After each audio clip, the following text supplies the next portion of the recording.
Dans Demain nous appartient. Grâce à l'aide de Camille, Dorian est sauvé par la police et Corentin est arrêté. Mais elle avoue que c'est elle qui a causé l'explosion du lycée. Héloïse est attaquée par Valère qui sait qu'elle usurpe l'identité de sa sœur. Nord ne cesse de penser à ce que lui a dit Gabriel. Lundi 20 novembre dans Demain nous appartient. Nord raconte à Soisig sa discussion avec Gabriel. Soisig pense que Nord devrait reprendre contact avec sa sœur. Marianne questionne Soisig sur Nord. Mais la médecin ne satisfait pas sa curiosité.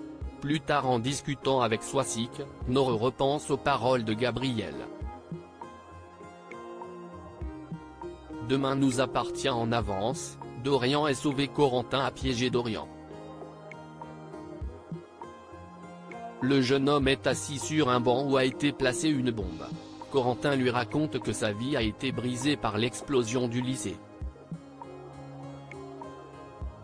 Lola et Camille arrivent sur les lieux. Camille dit que c'est elle qui a fait exploser le lycée et que Bénédicte n'y est pour rien. Camille propose de s'asseoir à la place de Dorian. Corentin est dérouté. Il ignore que Karim et des policiers s'approchent de lui par derrière. Corentin est arrêté pour tentative d'homicide et séquestration. La police relâche John. Karim lui dit que son fils a été arrêté. John aperçoit Corentin menotté et fond en larmes. Demain nous appartient en avance, Valère tente de parler à Bart au 7e ciel, Bart se sent toujours aussi amoureux d'Héloïse. Celle-ci, qui est dans l'incapacité de peindre et d'assurer les commandes de tableaux, a des problèmes d'argent. Compréhensif, Bart propose de la dépanner. Mona leur dit que c'est une très mauvaise idée de dépendre financièrement de quelqu'un.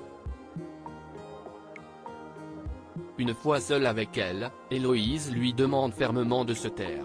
Mona est interloquée. Très énervée, elle raconte sa mauvaise expérience à Roxane. Quelques minutes plus tard, un homme accosté au bar demande à parler à Bart. Il dit à Mona que c'est important mais elle lui dit de repasser le lendemain. Demain nous appartient en avance, Héloïse est agressée par Valère. Héloïse retourne au chevet de sa sœur à l'hôpital. Elle lui raconte tout ce qui se passe pensant que cette dernière dans le coma ne peut rien entendre.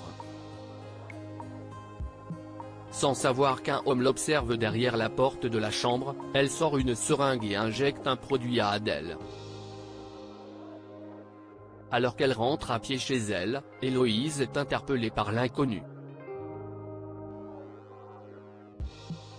Elle le reconnaît et l'appelle Valère. Il lui répond qu'il sait qu'elle n'est pas Adèle. Elle nie tout mais il dit qu'il a vu et menace de la balancer aux flics.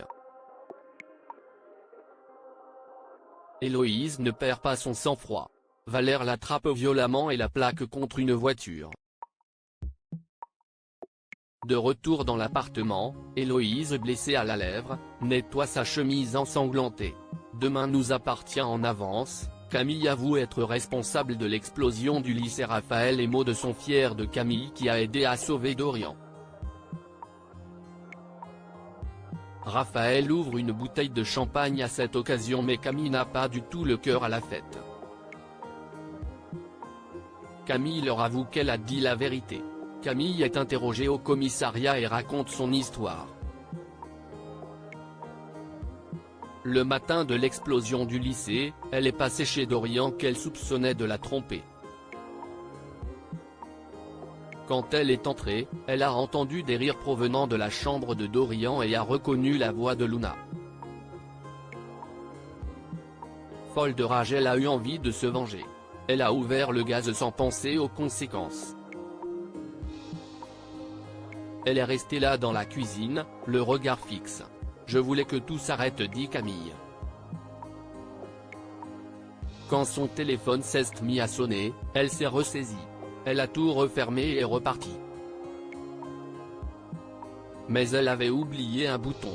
Elle jure qu'elle n'a jamais voulu blesser personne.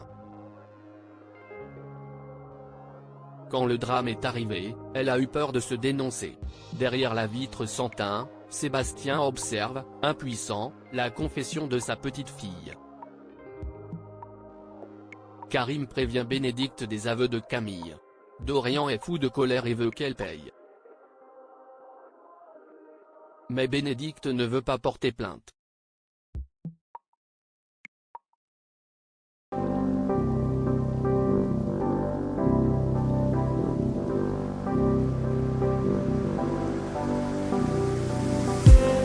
I just need